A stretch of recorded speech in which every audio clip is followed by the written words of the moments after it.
Hello kids, welcome to my channel. आज की Hindi class का विषय है अनुस्वार। आज की क्लास में हम जानेंगे अनुस्वार क्या होता है और इसका प्रयोग कहाँ किया जाता है। देखिए बेटा, जैसे कि हमारे व्यंजन हैं क वर्ग में क ख ग घ अंगा, च वर्ग में च छ ज झ इया, ट वर्ग में ट ठ ड ढ अणा, त वर्ग में त थ द ध न, प वर्ग में प फ ब भ म। अब इन हर लाइन में देखिए जो पांचवा आपका अक्षर है वो जैसे कि अंगा, इया, अणा, न, म,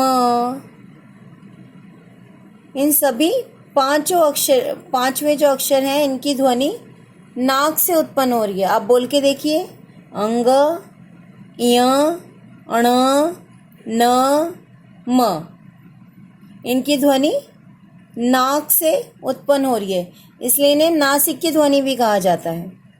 अब हम आगे समझेंगे बेटा। जैसे कि मैंने आपको पिछली क्लास में बताया था, जितने भी आपके व्यंजन हैं सब में अ स्वर मिला हुआ होता है, अकेला नहीं होता कोई भी व्यंजन, उसमें अ स्वर मिला होता है। जैसे कि आप बोल के भी देख सकते हैं, क, आपको अ की ध्वनि उसमें सुनाई देगी। ख, ग, ट, च, कोई भी आप व्यंजन बोलो उसमें आपको अ की ध्वनि सुनाई देगी। बिना अ की ध्वनि के आप किसी भी व्यंजन को नहीं बोल सकते। जब आप अ को व्यंजन से अलग करते हैं तो वो आधा हो जाता है। क्या हो जाता है? आधा व्यंजन हो जाता है। और उसको हम कैसे दर्शाते हैं? उसके नीचे एक लाइन लगा के हम ये दर्शाते हैं कि ये व्यंजन आधा है।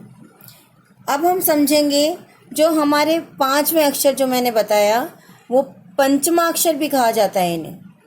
इनको क्या कहा जाता है? पंचमाक्षर। ये सारे नाक से उत्पन्न होती है इनकी ध्वनि। इन्हें इसलिए जब ये पांचों व्यंजन आधे होते हैं तो इन व्यंजनों के स्थान पे हम एक बिंदु का प्रयोग करते हैं जिसे अनुस्वार कहा जाता है। देखिए, ये जो पंचमा अक्षर हैं, जब ये आधे होंगे तो हम इनके स्थान पर एक बिंदु, एक डॉट का प्रयोग करते हैं शब्दों में, जिसे अनुस्वार कहा जाता है। कैसे हम इसका चिन्ह लगाते हैं? चिन्ह देखिए, शिरोरेखा यानी कि जो आपकी रेखा लाइन होती है उसके ऊपर एक डॉट होती है, ऐसे हम इसका चिन्ह लगाते हैं अनुस्वार का। इस प्रकार से अनुस्वार को नासिकीय ध्वनि भी कहा जाता है, क्योंकि इसकी आवाज़ नाक से उत्पन्न होती है। इसकी ध्वनि नाक से उत्पन्न होती है। जब हम इसका उच्चारण करते हैं तो हमें नाक से इसकी ध्वनि सुनाई देती है, जैसे कि हम नाक से बोल रहे हैं। जैसे अंगा, इया, अणा, न, म। अब जैसा मैंने आपको बताया कि जब ये पंचमाक्षर आधे होते हैं तो उनको हम कैसे प्रदर्शित करते हैं? एक डॉट, अनुस्वार के द्वारा। अब आप इसे समझेंगे आगे।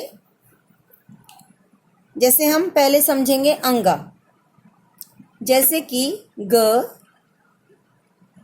और आधा अंगा, फिर ग, आ की मात्रा। अब यहाँ पे एक नियम हम फॉलो करते हैं, एक नियम का प्रयोग करते हैं। एक नियम समझेंगे।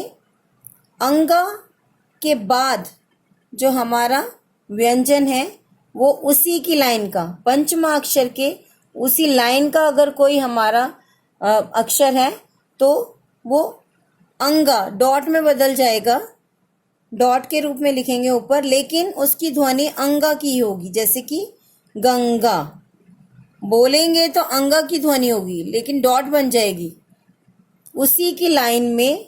जैसे क है, ख है, ग है, घ है, इनमें से ही अगर उसके बाद अंगा के बाद कोई अक्षर आता है तो उसकी डॉट लग जाएगी। जैसे कि मैंने आपको बताया था अभी भी, जब ये आधा होता है, जब ये पंचमाक्षर आधे होते हैं तो उनकी डॉट लग जाती है, लेकिन ध्वनि उनकी चेंज नहीं होती। ध्वनि बोलते हम उनको वैसे ही है, लेकिन लिखते डॉट के रूप में।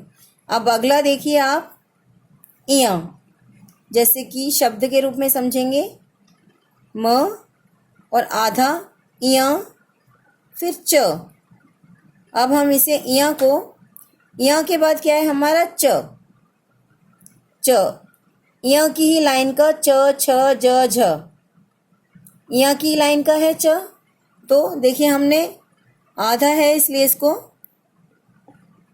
डॉट के रूप में, बिंदु के रूप में लिख लिया, लेकिन इसकी ध्वनि इया की, मंच, मंच, बोलने में, उच्चारण में वही ध्वनि हम प्रयोग करेंगे।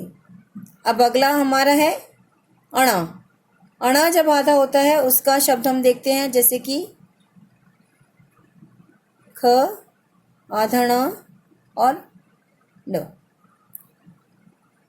अब देखिए ण की ही लाइन में ड, ण की लाइन में ही, अणा की लाइन में ही, अणा की लाइन में क्या है ड। तो हम इसको भी आधा है इसलिए हमने डॉट अनुस्वार के रूप में लिख लिया, डॉट के रूप में, लेकिन इसकी ध्वनि अणा की होगी, खंड, खंड। अब अगला देखिए न, न, जैसे हमने शब्द लिखा द, आधा न और त। अब न पंचमाक्षर न की ही लाइन का हमने क्या यूज किया है, त, त न की ही लाइन में आता है, तो हमने